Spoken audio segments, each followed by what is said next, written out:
Hi అండి, అందరికీ నమస్కారం. దద్దోజనం ఎలా చేయాలో నేను చూపిస్తాను. ఆ విధానంగా చేయండి, చాలా పర్ఫెక్ట్గా వస్తుంది. గ్లాస్ రైస్కి 2 కప్స్ వాటర్ని యాడ్ చేయండి. సో అలా ఒక 4 to 5 విజిల్స్ వస్తే మన రైస్ అనేది చాలా మెత్తగా ఉడికిపోయింది. అప్పుడు 1/2 కప్పు మిల్క్ అనేది యాడ్ చేసి బాగా స్మాష్ చేయండి. సో అలా స్మాష్ చేస్తే రైస్ బాగా మెత్తగా అయిపోయింది. వేడిగా ఉన్నప్పుడే మిల్క్ అనేది యాడ్ చేయాలండి. మిల్క్ కూడా కాగబెట్టుకునేది యాడ్ చేయండి. తర్వాత 1 కప్ కర్డ్ తీసుకోండి, ఫ్రెష్ కర్డ్ తీసుకోండి. సో ఆ కర్డ్ని కూడా రైస్ మొత్తం బాగా కలపండి. సో 1 కప్కి 1 కప్పు కర్డ్ అయితే కరెక్ట్గా సరిపోయింది. అలా మిక్స్ అయిన తర్వాత మనం ఇప్పుడు పోపు పెట్టుకుందాం. ఫస్ట్ మనం 2 టేబుల్ స్పూన్ ఆయిల్ని అయితే తీసుకుందాం. ఆయిల్ కొంచెం బాగా వేడెక్కేదాకా ఒక 2 మినిట్స్ వెయిట్ చేద్దాం. సో వేడెక్కిన తర్వాత పచ్చెనపప్పు 1 టేబుల్ స్పూన్ యాడ్ చేయండి.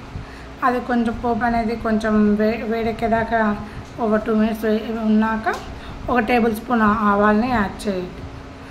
1 టేబుల్ స్పూన్ మినపప్పుని యాడ్ చేయండి. 1 టేబుల్ స్పూన్ జీలకర్రని యాడ్ చేయండి. మూడింటిని కొంచెం మిక్స్ చేయండి. తర్వాత 1/2 టేబుల్ స్పూన్ పెప్పర్ని యాడ్ చేయండి. 2 చిల్లీని కూడా యాడ్ చేయండి, గ్రీన్ చిల్లీని. కొంచెం కారం ఎక్కువ కావాలంటే 3 యాడ్ చేస్తే నేను 2 అయితే యాడ్ చేశాను. సో కారం తగినంత మీరు చిల్లీస్ అనేది యాడ్ చేసుకోండి. కొంచెం పోపు బాగా వేగాక అల్లం పేస్ట్ని కొంచెం వేసుకోండి టేస్ట్ కోసం. తర్వాత కొంచెం కరివేపాకు, రెడ్ చిల్లీని కూడా యాడ్ చేయాలి. సో ఎందుకంటే టేస్ట్ బాగా రావాలంటే కొంచెం లైట్గా వేసుకుంటే బెటర్ అల్లం పేస్ట్. తర్వాత రెడ్ చిల్లీ అనేది 1 యాడ్ చేయండి.